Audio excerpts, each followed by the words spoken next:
देशाचे केंद्रीय दळणवळण मंत्री आणि ज्यांचं देशातच नाही तर जगात या भारताचा चेहरा मोहरा बदलण्याचं श्रेय ज्यांना दिलं जातं दळणवळणाच्या संदर्भात, आणि जे नवीन आहे त्याचा पाठपुरावा करण्याचा, पिछा पुरवण्याचा ज्यांचा स्वभाव आहे ते आदरणीय नितीन गडकरी साहेब,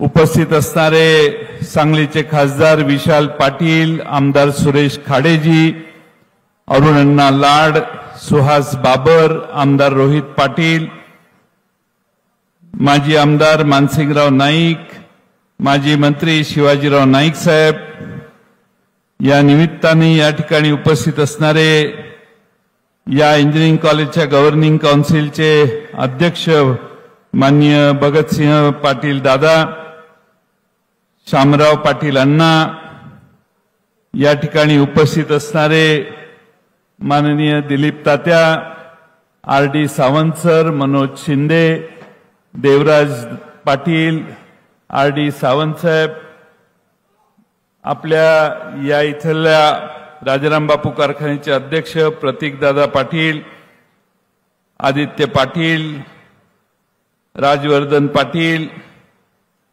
आपले प्राचार्य या इन्स्टिट्यूटचे डायरेक्टर कडोले सर, जिल्ह्यातील व्यासपीठावरील आणि समोरील सर्व प्रमुख मान्यवर नेते, वाळवे तालुका, शिराळा तालुका आणि सांगली जिल्ह्यातील विविध संस्थांचे पदाधिकारी, या कार्यक्रमाला आवर्जून आलेले सांगली, कोल्हापूर, सातारा जिल्ह्यातील काही प्रमुख उद्योजक, या निमित्ताने उपस्थित असणारे या कॉलेजचे विद्यार्थी विद्यार्थिनी आणि विशेषतः या परिसरातून आलेले माननीय बाळासाहेब होनमुरे, चिमन डांगे, विजयराव यादव, वैभव शिंदे, संजय बजाज, आमचे वग्यानी साहेब, आप्पा, मान्य शिंदे, मान्य अण्णा, भीमराव अण्णा, व्यासपीठावरील सर्वच मान्यवर, बी.के. पाटील सर, आमचे सर्व व्यासपीठावरील मान्यवर, आमचे कडेगावचे विट्याचे ॲडव्होकेट बाबासाहेब मुळीक असतील, सर्वच व्यासपीठावर आता मागं वळून बघितल्यावर ती यादी वाढेल, आणि समोरील मान्यवर आणि बंधू भगिनींनो, आज आपल्या सर्वांच्या साक्षीनं या ठिकाणी गडकरी साहेब यांच्या हस्ते या राजाराम बापू इन्स्टिट्यूटच्या नव्या हॉस्टेल इमारतीचं जवळपास 208 विद्यार्थ्यांना राहण्याची नवी व्यवस्था निर्माण करण्याच्या व्यवस्थेचं आणि विद्यार्थ्यांना विद्यार्थिनींना जिम्नॅशियमची व्यवस्था, या 2 व्यवस्थेचं उद्घाटन आदरणीय गडकरी साहेबांच्या करण्यासाठी आपण त्यांना निमंत्रित केलं, आणि आपण सगळ्यांनी आत्ताच पाहिलं की त्यांनी या दोन्ही अत्यंत अत्याधुनिक असणाऱ्या व्यवस्थेचं उद्घाटन करून आज ते आता व्यासपीठावर आलेले. महाराष्ट्रामध्ये आणि देशामध्ये रस्ते हा विषय जेव्हा जेव्हा निघतो त्यावेळी गडकरी साहेबांचं नाव पहिल्यांदा लोक घेतात. पण अलीकडच्या मागच्या 10 वर्षाच्या काळात ऊसापासून इथेनॉल करण्याच्या प्रक्रियेची चर्चा होते, त्यावेळी गडकरी साहेबांचं नाव घेतल्याशिवाय कुणाला राहवत नाही. जे नवं आहे ते स्वीकारायचं. या देशामध्ये ध्यानीमनी कुणाच्या नाही, अशा वस्तूंपासून ऊर्जा निर्माण करण्याची काय मार्ग निघतो का हे बघण्याचा सतत 24 तास जर अभ्यास आणि प्रयत्न कोण करत असतील तर ते गडकरी साहेब करतायत. आणि म्हणून त्यांच्या हस्ते त्यांनी आपल्या इंजिनिअरिंग कॉलेजला भेट द्यावी, या व्यवस्थेला पाहावं आणि याचं उद्घाटन करावं, म्हणून आम्ही त्यांना सर्वांनी मिळून निमंत्रण दिलं.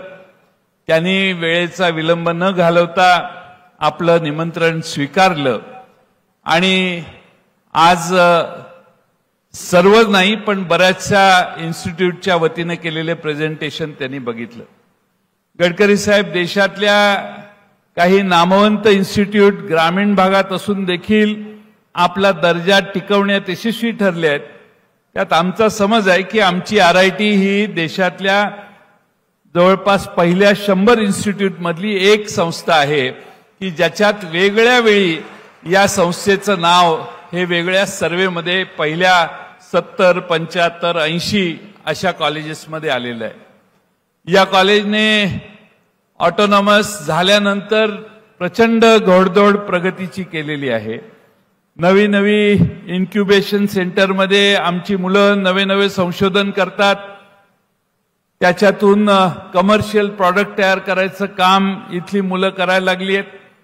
इथली लायब्ररी अत्यंत आधुनिक आहे. कदाचित मला वाटत नाही दुसऱ्या कुठल्या कॉलेजकडे असेल एवढी उत्तम लायब्ररीची व्यवस्था या ठिकाणी आहे. जे जे केलेलं आहे ते उत्तम करण्याचा प्रयत्न स्वर्गीय राजाराम बापूंच्या वेळेपासून या संस्थेने केलेला आहे आणि आज एक प्रथितयश संस्था म्हणून या संस्थेचा नावलौकिक आपल्या सर्वांच्या समोर आहे. माझ्यासारख्या कार्यकर्त्याला आपल्यात आणि गडकरी साहेबांच्या जास्त वेळ घालवायचा नाही, कारण 6:10 त्यांना निघायचंय आणि त्यामुळे मी फार लांब मोठं भाषण करत नाही. पण गडकरी साहेब इथं आले आणि त्यांनी फार चांगली अशा प्रतिसाद देऊन आमच्या या सगळ्या प्रगतिशील असणाऱ्या इन्स्टिट्यूटला भेट दिली. आमचे पत्रकारांना माझी एकच विनंती आहे की आता गडकरी साहेब राष्ट्रवादीत जाणार अशा बातम्या किमान इथनं पुढे तयार करू नका. तुम्ही कशाची बातमी कराल आणि काय याच्यावर पत्रकारितेचा दर्जा ठरतो तो तुमच्यावर मी सोडतो. मी तुमच्यावर रागवणार नाही. पण पत्रकारांनी एक बातमी तयार केली आणि देशभर त्याच्यावर मोठमोठे चिंतन करणारी लोक पण बातम्या तयार करायला लागली. याचं मला मनाला शल्य वाटतं.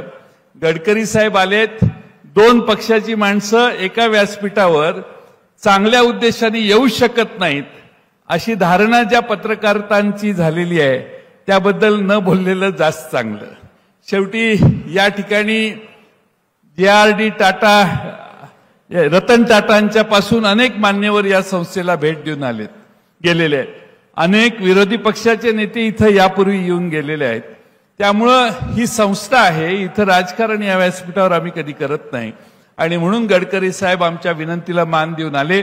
त्यांचं मी आपल्या या भागातल्या जनतेच्या वतीनं मनपूर्वक स्वागत करतो. वेळ बराच बोलण्यासारखा आहे पण मी भारतातले अनेक नेते बघितले, पण काम सचोटीने करणे, उत्तम दर्जा टिकवणे, त्यांचे आभार मानले पाहिजेत की पेठ नाक्यापासून सांगलीचा रस्ता हा एवढा उत्तम दर्जेदार झालेला आहे.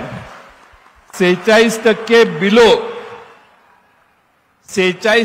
बिलोने एस्टिमेटेड कॉस्टच्या रस्ता गेल्यावर आम्हालाही आश्चर्य वाटलं कसं जमणार. पण आज त्या रस्त्यावरून साहेब सांगलीला जाताना 25-30 मिनिटात आम्ही सांगलीला पोहोचू शकतो आणि इतका स्मूथ रस्ता जिल्ह्यात दुसरा कुठला नसेल एवढा उत्तम रस्ता आपण ज्यांना जे काम मिळालेलं आहे त्या व्यक्तीनं केलेलं आहे. त्यामुळं महाराष्ट्र सरकारने अलीकडे केलेली कामं जी आहेत ती एस्टिमेट कॉस्टच्या 37%, 20%, 25% अभाव केलेली आहेत. त्यामुळं आपला आदर्श घेणं हे जास्त चांगलं आहे, कारण 46% बिलोने अत्यंत उत्तम दर्जाचं काम हे महाराष्ट्रात आणि भारतात जर कुठं झालं असेल तर पेठ नाका टू सांगली झाले. देर से है लेकिन दुरुस्त आहे. ते तुमच्यामुळेच झालेलं आहे आणि तुमच्या कर्तबगारीमुळं या खात्याचा तुम्ही दर्जा जो टिकवलेला आहे, नवीन मानकं जी तयार केलेली आहेत ती कायम भारतवर्षाच्या लक्षात राहतील असा विश्वास व्यक्त करतो आणि आपण मनसोक्त बोलावं एवढीच विनंती करतो आणि माझे 2 शब्द पूर्ण करतो.